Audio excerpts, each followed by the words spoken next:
Did it ever cross your mind that you would be able to own your own property? Never know. Not even like for the slightest second. Once people like learn about it, because I mean, a lot of people don't know about this. And when I tell them about it, just my friends, like, really? Like, they give you that much? I'm like, yes, they did. Do it. Hey everyone, Melissa Dargan here, and welcome back to my YouTube channel on personal finance, where we're going to talk about all things money. And I'm so excited today to have Alex Molina, who's going to share with us how he purchased a home in DC, making less than 45K. Alex Molina is a congressional staffer who works on Capitol Hill, and now he's a proud homeowner in DC. Alex, do you have a few welcome words? A long process, y'all, but it's definitely worth it in the long run. Once you're in your house, you get the keys, you sign all the documents. At closing, it's a cool experience. It really is. Thanks, Alex. And yes, so we're going to dig in. We're going to learn how he could afford buying a house as a congressional staffer and, some of his advice along the way so that you yourself, if you're looking to buy a home, build wealth, and own property, can do it too.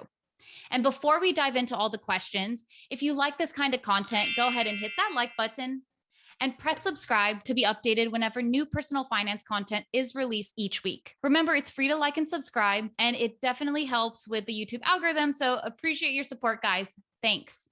Now, as Alex bought his first home, let's dive into the questions to ask him how he did it. Alex, just to get a little bit more background about yourself, tell me a little bit more and share with the audience who you are, where you came from. Yeah, definitely. So I grew up in Kyle, Texas, small town when I was growing up. We just had a Dairy Queen, a Blockbuster, first generation American. My mom was an undocumented immigrant from El Salvador. My dad, he's a first generation American. He grew up in LA. Coming from that background, they really instilled in me helping people out. I interned with Congressman like Dog in his Austin district office. It was unpaid, so I had to do odd jobs, landscaping. That was what I did to make it work. And then CHCI interned here on Capitol Hill. And so all those experiences together just really instilled my passion, what is really public service. I mean, you mentioned you grew up in Texas, and now you made the move all the way to Washington, D.C. What has that been like? So can you share a little bit more? So when I first moved out here, I eventually found a room in a house. And so I was paying $1,000 a month to rent a room in a house with 3 other people. So that was a big jump for me. Because I mean, in Kyle, you could probably rent a 1 bedroom apartment, for $1,000 a month. So much more expensive, everything out here. And I was really doing it on my own. My parents don't really have the means to fund, my rent. As you mentioned, you came out to DC, moved into basically like a group home, spent $1,000 for your room and had to share it with 2 other people. Did it ever cross your mind that you would be able to own your own property? Never know. Not even like for the slightest second. The thought had never crossed my mind at all. I mean, I totally hear you. So I like as a former staffer, and at the time when I started, I was making $28,000. I was like, I'm barely able to pay rent, utilities, and maybe the cost of food, assuming that I went to receptions probably 4 times a week to like subsidize my dinner based on your staff salary. How did you afford buying this home? It was through HPAP, so the Housing Purchase Assistance Program through DC government. That was the only way because I felt, my staff assistant salary is under that $44,000 threshold. They gave me interest-free loan of $80,000 that I don't pay back for 5 years until, I'm more stable. But I do have to live in this apartment for 5 years. There's stipulations with it. It's one of those things that, there's some strings with it, but it's long term, it's definitely worth it. It's honestly saved a lot. One thing I do want to plug in is Alex and I will work on just a 1-pager and we'll put together all resources. So if you're interested in that 1-pager,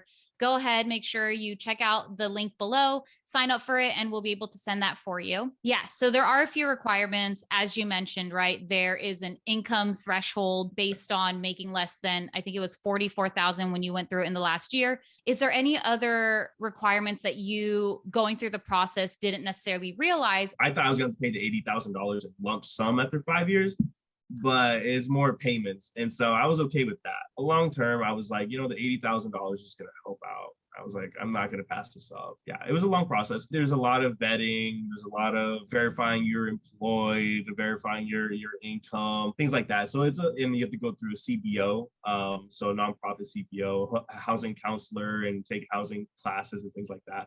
So there's a lot of things that you have to do before you get the money, the $80,000. And the 80,000, the loan amount that you're given, it's 0% interest, right? Over the next like 5 years, that's given to you to put in for either a down payment or to help just pay down the cost of the property, right? Exactly. Yeah. And then they also, on top of that, they give you 4,000 towards closing costs. Oh, yeah. And that's something important for people looking to buy a home. Like it isn't just the purchase cost of the property. There's closing costs that happen with the real estate agents and to close the paperwork.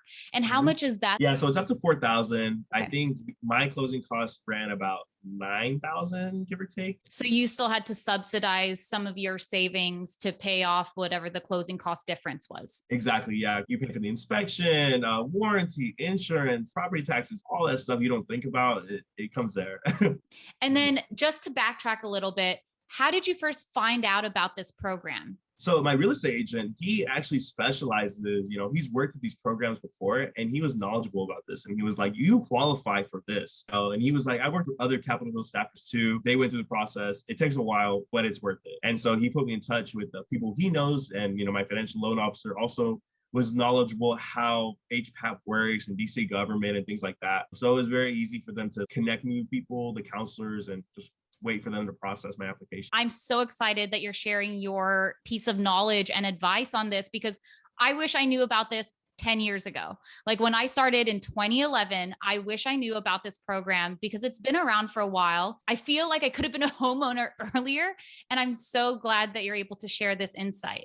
And what made you want to buy your own property? For me, my parents were like, take the opportunity to be a homeowner, just jump on it because it's better to pay a mortgage instead of paying rent to someone else and just throwing your money away. My mom puts it that way because you're giving it to someone who's paying for their mortgage. And so, that's what really echoed me. My parents were very supportive, working with my real estate agent, asking him questions throughout the process. I never felt like I could not ask a question. That's what made this a lot easier for me than what I was expecting it to be. It was hard, but it was a lot easier. Could you dish on the deets? How many bedrooms? How many bathrooms?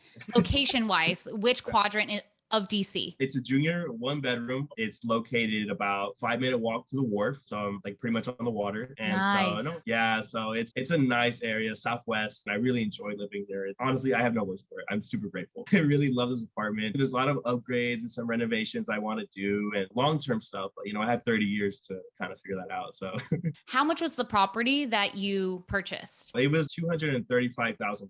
Gotcha. For this junior 1 bedroom condo. So when I was working on Capitol Hill, nobody talked about this program. I didn't even know it existed. Are you finding that other staffers know about this? Because I feel I didn't know. And usually I'm in the know on these things. Honestly, it's a very low-key thing. A lot of people don't know about it. And I always tell them like, hey, look at DC government. They have a lot of housing opportunities and programs. And just look on the website and see what you qualify for. It's some more work, but it's worth it again. And you mentioned that it took a little bit of a while from the time that you applied to actually closing on the home. Can you share more of that timeline? Started the process in about January, did the application, submitted the paperwork. There's obviously a delay. They get so many applications too. So that took about maybe 3-4 months for them to process the application. Then I had to take up some housing classes or housing like 12-hour or 11-hour course, whatever. Finally got the paper saying I was granted the $80,000.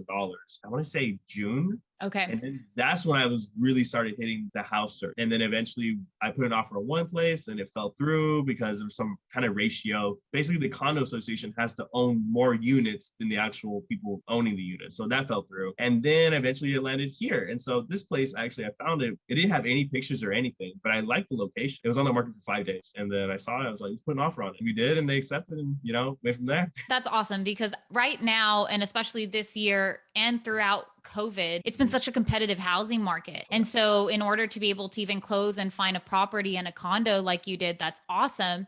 And you mentioned HOA, which is homeowner association fees, which is in addition to the mortgage that you're paying monthly.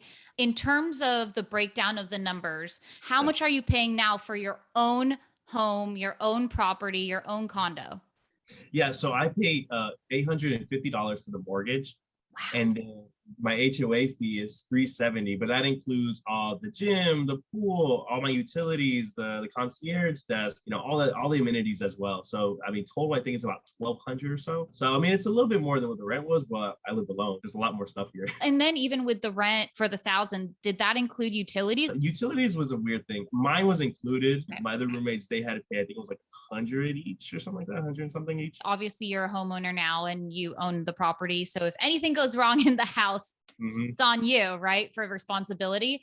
Have there been any unexpected costs since you moved into your home? Yes, that's funny you mentioned that. Apparently, the inspector did not catch that the drain hose was not hooked up to the dishwasher. So when I Oh, ran the dishwasher, all the water was going down to the unit below mine and into the lobby. And so I had to settle with the unit owner below mine to get that fixed. So I had to write him a check, for $800. That's kind of the thing I'm still learning myself is that there's not, I call my landlord, come fix this. I got to pay for this. Something breaks or the dishwasher is not working. The sink is not draining. I got to call maintenance and pay for that, write a check for that. aside from having to pay mortgage and the HOA fees, how do Right. you budget for these costs? I like to set aside about $200 to $300 a month just because you never know what's going to happen. And then over time, little by little, that money just stays. I don't even touch that money because I've learned my experience so far that anything can really happen in a condo. It's forcing me to save a lot more money than what I realized, but it's for good reason, just to keep myself safe. It is smart to have that extra subset of savings just in case anything breaks. I think one of my friends who recently purchased a condo in California, something flooded and they had to redo their whole flooring and they just moved in 2 months ago. Mm-hmm. Yeah. But I mean, the beauties and, blessings of owning your own house. It's like great that you're now investing in your own property. You own this. And now looking back, do you have any advice for someone interested in purchasing a home in DC? Someone making less than, $45,000. Be patient with the process. I definitely say to play it safe, usually give yourself about a year to go through the processes, all the paperwork, all the bureaucracy, all the back and forth, then finding the right place for you. My dad said it best, a place that you absolutely fall in love with. Because there were places I saw after my first offer fell through that I was kind of iffy about. I was like, if it comes down to it, like I'll be okay with it. That's not how you want to go with this investment. You really want to find the place that you absolutely love. Don't rush into anything. Don't feel pressured by anyone. This is your process. What is that next thing somebody needs to do? Is it contact a real estate agent? Is it call the DC government? If you're going step by step, what do they need to do after they read about this program online? Yeah, I'll definitely get in contact with a real estate agent that understands the program because you will have some agents here in DC who aren't really knowledgeable about the process. So it's good to find an agent that actually knows how to use these programs when you start the HPAP process. You can ask your CBO or your housing counselor if they know any real estate agents that can help you start that process because that's what they're there for. They're really to help coordinate the HPAP process, but also help you do the next step, which is to find your actual home. Do you feel that it either hurt or helped you, or was it just the same? I feel like it was the same. I mean, DC was still is a very competitive market. So you do have a lot of investors that come in and they buy up properties for themselves. So the seller I bought this apartment from, he liked that I was using HPAC because he wanted to sell to someone that was actually going to live in the unit. I feel like it helped me just in this one instance. I feel like a lot of people see kind of the same thing, that there are good people here in DC who want to help out first-time home buyers. And finally, any other last tips that you'd like to share? It is a long process. It does take a while. It took me about 8 months. Yeah, 8 months easily. Yeah, it was 8 months. So be patient with it, y'all. You can get frustrated at times. The right place always finds itself to you. Well, thanks so much, Alex, for joining us today. I definitely appreciate your wisdom and the advice that you shared. Hoping this helps other public servants, people who live in DC, buy their own home, start to build wealth. And again, if you like this content, go ahead and hit that like button and press subscribe to be updated whenever new personal finance content is released each week. Thanks, guys, and see you in the next video. A lot of the times people think that there's a big financial barrier, and then there's programs like this when it's, if you only knew, right? Exactly. Yeah. That was how it was for me. It was like, I thought this was impossible. Then, I figured this program out and I was like, this is doable now. 100%. And look, you have your own place in Southwest, like waterfront area. Yeah. I mean, talk about a great investment.